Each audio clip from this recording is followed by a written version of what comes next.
pasti di dalam cobaan itu ada kasih sayang Allah.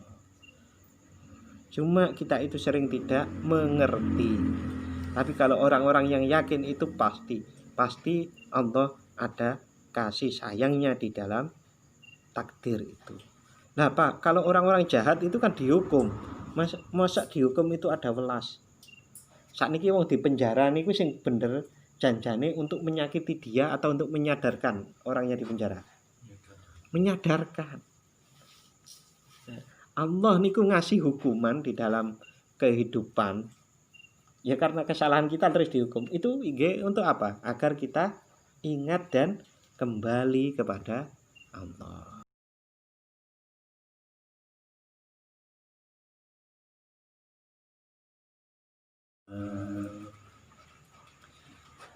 A'udzu billahi minasyaitonir rajim. Bismillahirrahmanirrahim. Ila hadratin nabiyil mustafa sallallahu alaihi wasallam. Wa ila hadrati sayyidina Atha ila Sakandari wa sayyidina Abad wa Syekh Muhammad Jamaluddin Ahmad. Lahumul Fatihah. A'udzu billahi minasyaitonir rajim. Bismillahirrahmanirrahim. Alhamdulillahi rabbil alamin. Ar-Rahmanir Rahim. Maliki yaumiddin. Iyyaka na'budu wa iyyaka nasta'in. Ihdinas siratal mustaqim. Siratal ladzina an'amta 'alaihim ghairil maghdubi 'alaihim waladdallin. Bismillahirrahmanirrahim. Alhamdulillahi rabbil alamin. Wassalatu wassalamu ala asyrafil anbiya'i wal mursalin sayyidina wa maulana Muhammadin wa ala alihi wa ashabihi ajma'in. Rabbi syrah li sadri wa yassir li amri wahlul 'uqdatam min lisani yafqahu qawli. Rabbi zidni ilma warzuqni fahma. Amin ya rabbal alamin. Bapak dan saudara Ramzi yang dirahmati Allah Subhanahu wa taala, alhamdulillah pada malam hari ini kita bisa ngaji kembali. Mudah-mudahan Allah Subhanahu wa taala berkenan menganugerahkan pemahaman dan pertolongan untuk mengamalkan apa yang kita diskusikan pada malam hari ini. Bismillahirrahmanirrahim. Wa dzakara Abu Ibrahim Ishaq bin Ibrahim An-Nahabi Al-Qurtubi Al-Maliki. Abu Ibrahim Ishaq bin Ibrahim bin Nahabi Al-Qurtubi Al-Maliki rahimahullahu ta'ala. Mudah-mudahan Allah merahmati beliau. Beliau bertutur fi kitabin naso'ih, di dalam kitab yang namanya An-Naso'ih lahu, yang ditulis oleh beliau Abu Ibrahim itu tadi. Nah bapak-bapak, ini nanti isinya cerita saja. Jadi ada cerita 2 nanti kalau waktunya cukup. Kalau masih kurang ada cerita lagi 3. Nah cerita-cerita ini pada dasarnya bapak-bapak ini adalah terkait masih menjelaskan tentang man dhanna infika kalutfihi an qadarihi fadzalika likusuri nadharihi. Barang siapa yang menyangka terlepasnya kasih sayang Allah dari takdirnya, maka itu adalah karena ceteknya atau pendeknya pemikirannya atau pandangannya, atau kalau dijelaskan lebih detail karena lemah imannya. Ceritanya bagaimana? Ini ditulis di dalam kitab An-Naso'ih. Anna Urwata banu Zubair. Ada seorang ulama, Syekh Urwah namanya. Urwah bin Zubair, anaknya Pak Zubair, anaknya Syekh Zubair radhiyallahu anhu. Mudah-mudahan Allah meridhai beliau. Imtahana biqorhatin.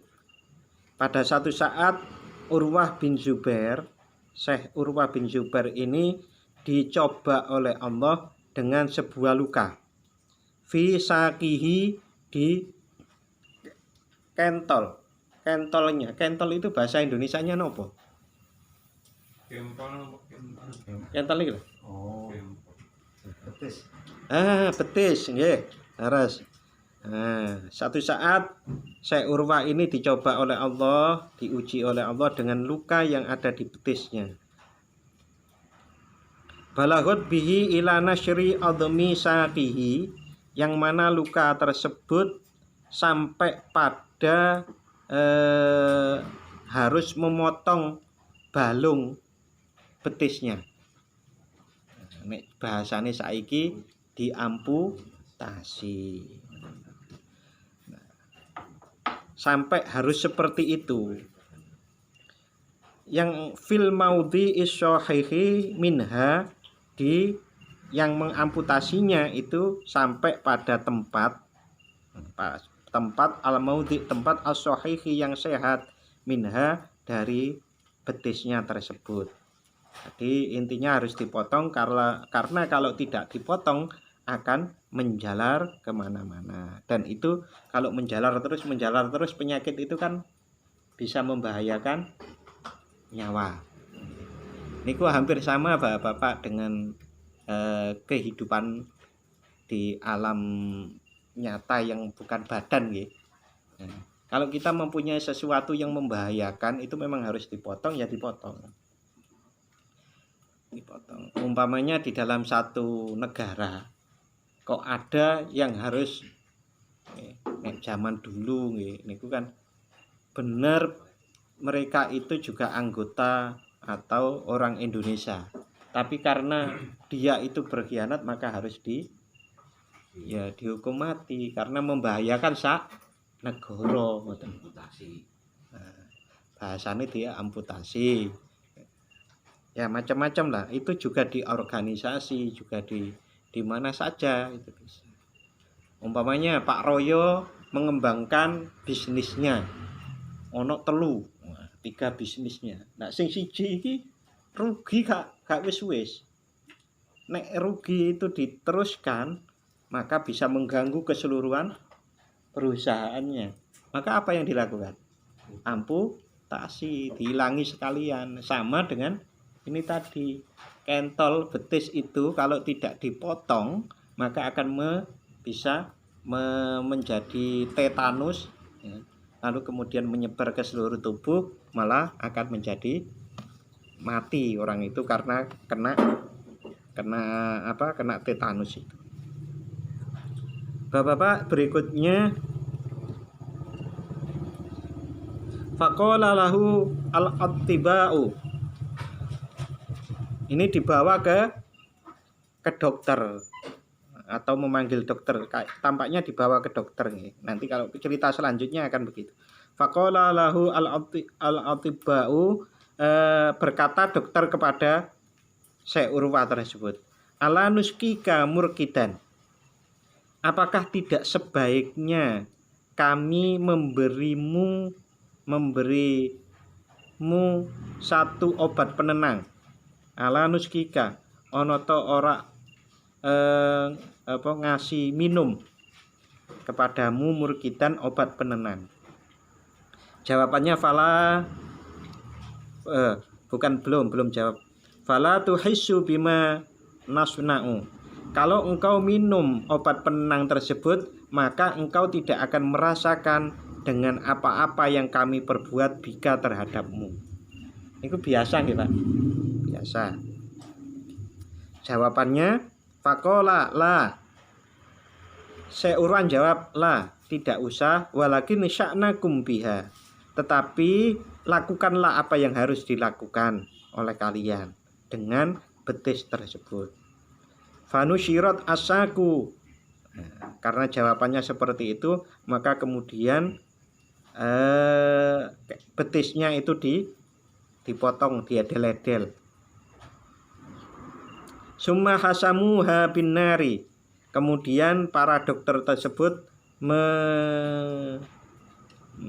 ngecos dengan api. Ngecas niku napa? Ngecas niku artinya dikasih api. Nek jenengan pernah lihat film Rambo, pernah lihat mboten? Kena peluru, maka itu kan dikasih panas lah itu. Mengapa? Karena harus hilang apa nih? Tetanusnya. Kalau nggak seperti itu maka akan membahayakan. Saya dulu sering nonton film Rambo. Yang terakhir itu belum ada sebulan saya nonton film Rambo yang pulang dari medan perang nang kota ora diterima malah terus kemudian malah perang di kota itu. Bisa gue keterangan juga nonton film Rambo. Summa hasamuha bin nari fama harroka, dan hebatnya Bapak iki fama harroka dan Syekh Urwah itu tidak menggerakkan adwan badannya sama sekali, anggota tubuhnya ini mboten bergerak. Wala angkaru minhu, dan para dokter pun tidak mengingkari, artinya oh ya memang kuat ngoten minhu dari Syekh Urwah tersebut. Niku nek ceritane sing pernah ngalami nggih cuma enggak akan nggih. Ceritane orang-orang seperti itu mengalihkan rasa sakit itu bisa. Kok mengalihkan rasa sakit? Jenengan pernah enggak umpama terkena sakit tapi enggak terasa beberapa saat karena konsentrasi kita bukan di situ. Konsentrasi kalau tinggi seseorang itu Bapak, maka bisa fokusnya di situ. Nggih cilik-cilikane umpamane main nonton TV atau main game. Niku nek wis kadung lali diceluk-celuk ora krungu. Nah, itu hampir sama juga dengan seperti ini. Nek konsentrasinya penuh, maka akan tidak terasa. Niku gedene malih niku adalah cerita tentang seseorang yang kena panah, sahabat Nabi kena panah, lalu kemudian mau dicabut, aduh, nyabutnya pas sholat, wae. Ternyata karena sholatnya khusyuk maka dicabut panah ini nggak terasa. Lah niku gede. Nah ini hampir mirip dengan ini. Bapak-bapak yang saya hormati, kemarin saya menerangkan bahwa kalau radhiyallahu an itu khusus untuk sahabat. Nah, di kitab ini gitu kan. Pendapat itu ada memang bahwa radhiyallahu an itu memang doa untuk sahabat, kalau alaihi salam untuk nabi kan begitu. Kalau bawa-bawanya rahimahullah taala. Tapi ternyata di kitab ini enggak dilakukan itu. Tapi pendapat itu ada. Ternyata di kitab ini tidak menggunakan pendapat itu. Ini sahabat yang kena panah dan ini bukan sahabat. Ini masih kira-kira hidupnya sekitar 1100, 1200, 1300 beliau ini. Karena kitab Syarah Al-Hikam ini ditulis pada 1400-an Masehi. Syarahnya. Nah, berikutnya bagaimana Bapak? Hatta masadhun nar. Nah, sehingga sampai pada dibakar kentolnya tadi. Fama zada ala angkola hasbi. Nah, anggota badan Syekh Urwah itu tidak bergerak. Hanya beliau pas waktu terakhir kena api itu, beliau mengatakan hasbi, cukup. Wa usiba haina idin ibnuhu Muhammad. Nah, setelah selesai operasi itu, kalau bahasa sekarang operasi, nah anaknya itu terkena musibah. Wa usiba hina idin, dan terkena musibah di saat itu ibnuhu Muhammad, anaknya Syekh Urwah yang namanya Muhammad. Wa kana min ahabbi waladihi, dan Muhammad itu adalah salah satu anaknya yang sangat dicintai oleh Syekh Urwah. Wis bar napa kena operasi oleh kabar anake meninggal. Nah, ini yang saya sebut tadi ini di tempat dokter bukan di rumah. Mestinya kalau di rumah kan bukan kabar tapi tahu lah. Nah, Bapak-bapak, niki kan cara musibah itu kan sudah jatuh itu berturut-turut beruntun musibahnya. Nah, karena beliau itu seorang syekh yang sudah sangat matang jiwanya, bukan tua saja tetapi matang jiwanya. Falamma ra'a al-qidama biyadihi ba'dihim, saat Syekh Urwa itu melihat potongan kakinya, delamaan kaki, nah, itu maksudnya potongan yang betis tadi diamputasi, biyadihi ba'dihim, di tangan para sebagian dokter itu, qala, maka beliau berkata, ama annallaha ta'ala ya'lamu anni lam amshi biha. Ama, wahai, atau eling-eling, maksudnya itu eling-eling, saya annallaha ta'ala ya'lamu, sesungguhnya Allah ta'ala itu mengerti, maha mengetahui, anni lam amshi, sesungguhnya saya tidak pernah berjalan, biha, dengan yang diamputasi tadi, ila maksiatin, kepada perbuatan maksiat, qotun, babar pisan. Luar biasa ya. Beliau mengerti dirinya sendiri itu enggak pernah maksiat. Summa qala, kemudian beliau berkata, ya gulam iksilha, wahai pembantu, mandikan potongan kaki itu, wa kafinha, dan kafani, wa watfinha, dan kemudian kuburkanlah fi makbaratil muslimin, di pekuburan muslimin. Niki bapak-bapak,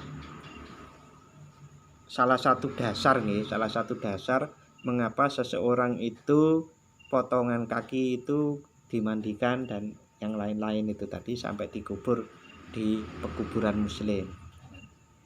Itu ya seperti ini dasar-dasar yang dipakai. Sampai saya itu waktu kecil kalau motong kuku mawon dikubur. Kalau kita sekarang kan jarang ya orang mengubur potongan kuku, jarang. Nah terus gigi kalau lepas malah di atas ya, kalau gigi ya. Gigi bawah di atas. Oh gitu. Di atas ditanam. Nah. Cukup orang rene gitu.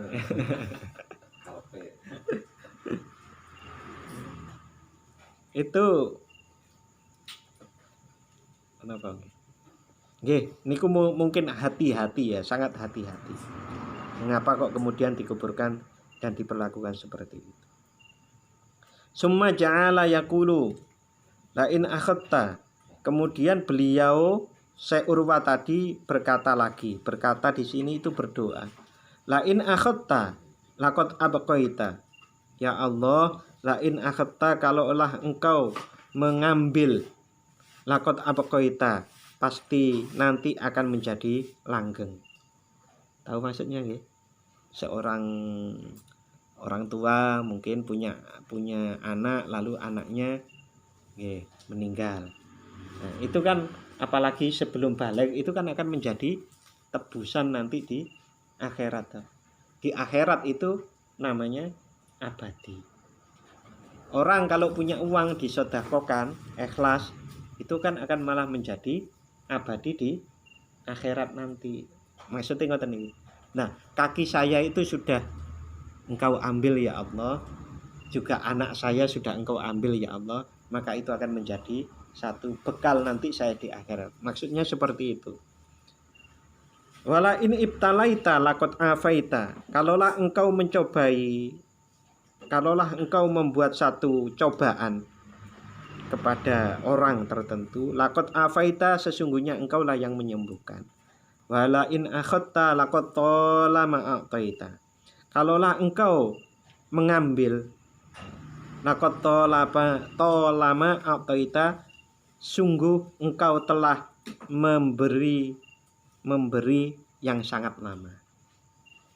Maksudnya kita menggunakan kaki itu kan sudah lama. Syekh Urwa tadi menggunakan kakinya itu sudah lama.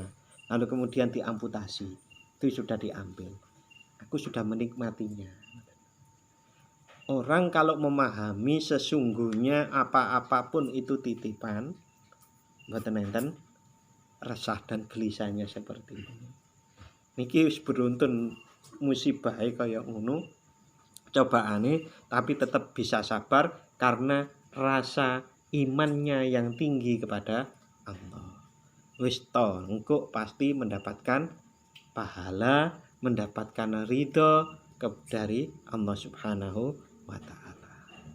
Bapak-bapak, saya pernah mimpi dan sudah pernah saya ceritakan.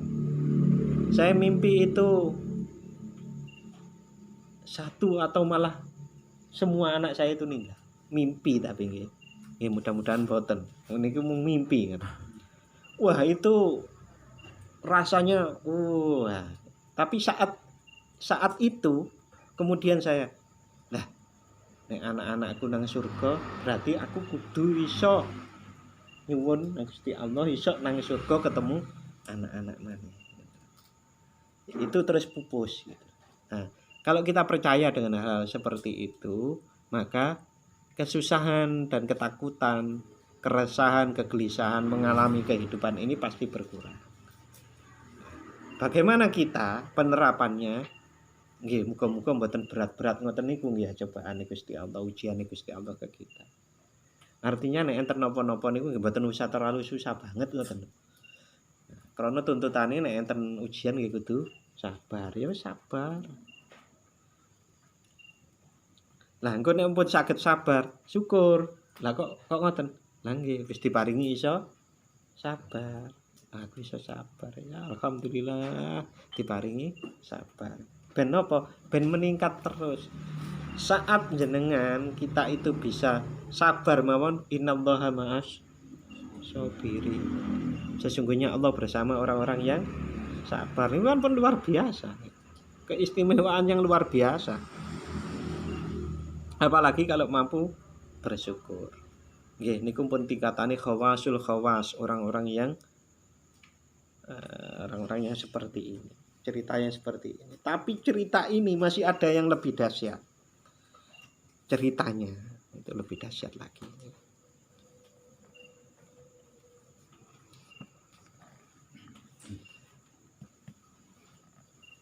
Wa dzakara Ibnu Qutaibah.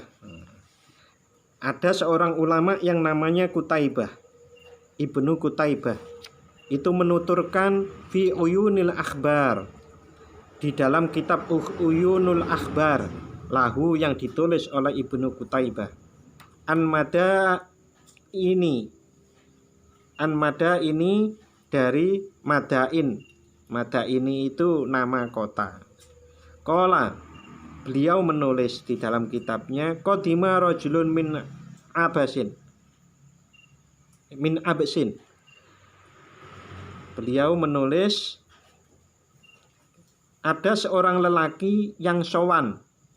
Ada seorang lelaki dari desa Absin yang sowan. Nah, laki-laki tersebut dorirun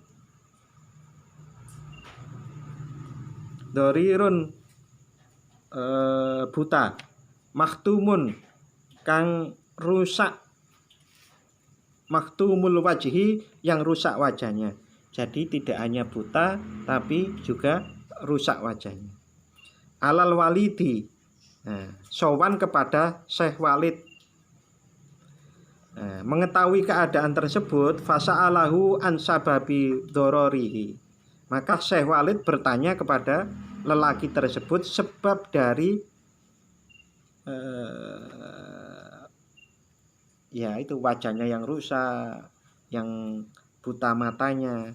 Mengapa kok bisa sampai seperti itu?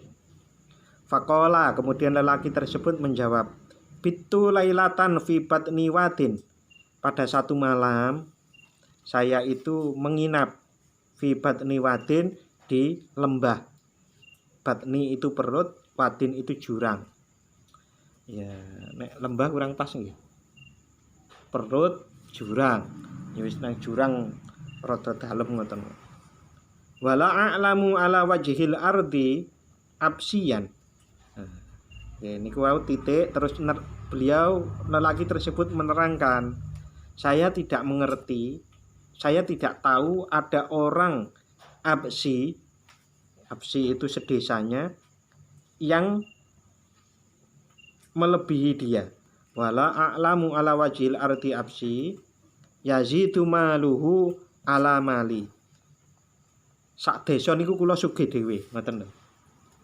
Nek disingkat ngoten tok jawaban napa maksude. Sak desa niku kula sugih dhewe, mboten enten sing luwih sugih daripada saya. Fatarokna sailun. Nah, dumadaan tiba-tiba datanglah banjir.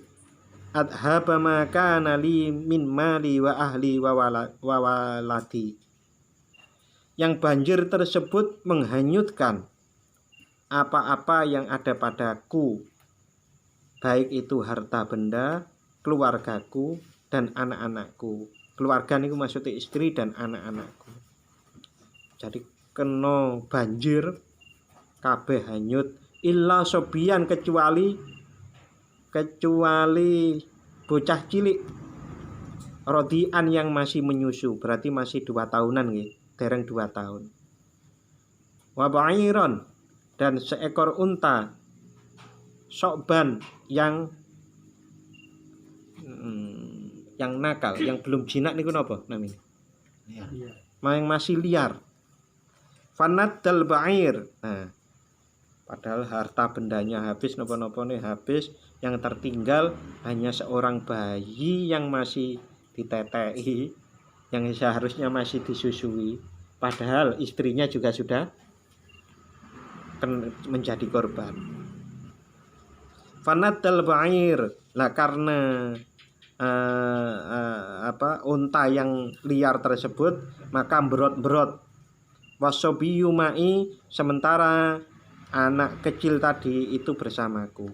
Fawadatuhu, maka saya menaruh anak kecil itu. Niku gambarannya ngeten. Ada unta yang berot-berot, sing kene gendong anak. Apa yang kita lakukan? Apa iso gendong anak karo nangani unta? Mboten to. Akhirnya ditaruh anak itu, anaknya yang masih kecil itu ditaruh, dia menangani unta yang masih kecil itu. Unta yang liar itu. Nah ini malah jadi cobaan yang lain lagi. Wa'at ba'tu al-ba'iro, saya mengejar, mengikuti unta yang berat-berat tadi, li ahbasahu, agar saya bisa untuk mengikatnya. Fama jawaztu illa wa ra'sul waladi fi batnil dhibi. Nah, tidak beberapa lama kepala anak saya itu dimakan serigala. Niki bahasanya bukan dimakan, tapi fi batnil dhibi sudah di dalam perut, berarti dia teledor ngubur-ngubur unta, anake wis dimakan serigala. Pun pinten runtunan iki musibahe. Qad akalahu fataroktuhu. Sungguh serigala tersebut telah memakan anak saya. Fataroktuhu, oleh karenanya saya meninggalkannya. Wattaba'tal ba'ira, dan saya kemudian mengejar unta itu. Berarti hartanya tertinggal unta yang liar. Fastadaro, lah karena liar unta itu mubeng-mubeng, wis kecekel tapi mubeng-mubeng. Faromahani romhatan hattama biha wajhi. Nah, karena muter-muter liar itu, dia sampai membuat saya terlempar dari punggung unta tersebut. Hattama biha wajhi, yang membuat setelah saya jatuh wajah saya kena benda keras gitulah, yang membuat hancur wajah saya. Wa adhaba ainayya, sehingga hilanglah penglihatan saya. Fa asbahtu, maka kemudian esok-esok, maksudnya itu begini, jadilah saya itu la dza malin, yang orang yang tidak mempunyai harta, wala dza ahlin, dan tidak mempunyai keluarga, istri, wala dza waladin, dan tidak mempunyai anak, wala dza badanin, dan tidak mempunyai badan dalam tanda kurung yang bagus. Entek to, Pak? Entek kabeh. Faqolal Walid.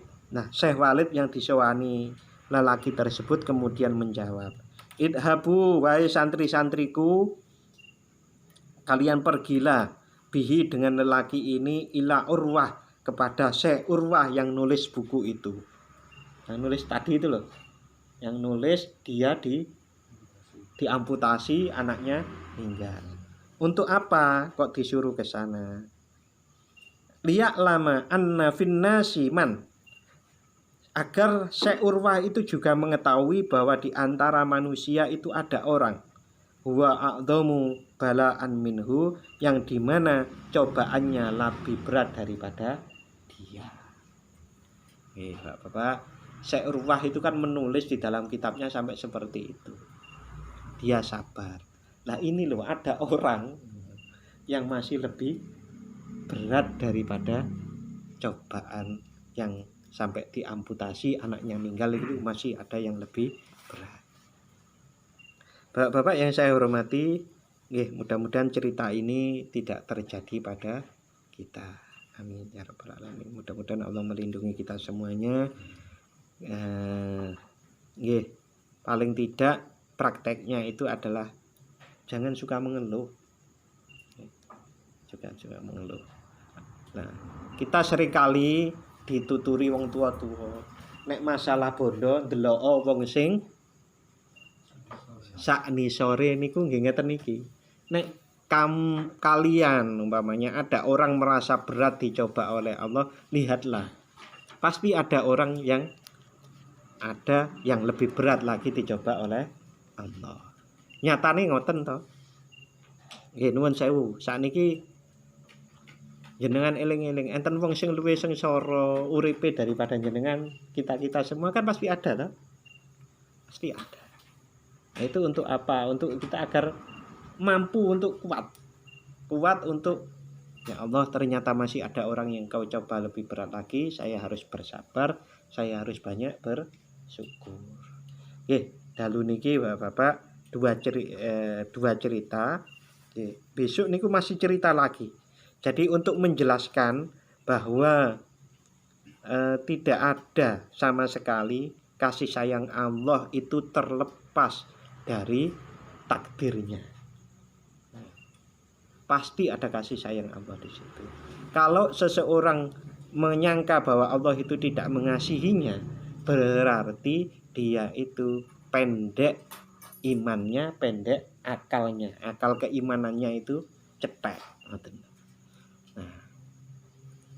Nah, Bapak, kalau dihubungkan dengan la khaufun alaihim walahum yahzanun, itu akhirnya ketemu toh. Mengapa toh para wali itu kok tidak ada takut, tidak ada sedih ini? Karena kalau pasti di dalam cobaan itu ada kasih sayang Allah. Cuma kita itu sering tidak mengerti. Tapi kalau orang-orang yang yakin itu pasti Allah ada kasih sayangnya di dalam takdir itu. Nah Pak, kalau orang-orang jahat itu kan dihukum. Masa dihukum itu ada welas.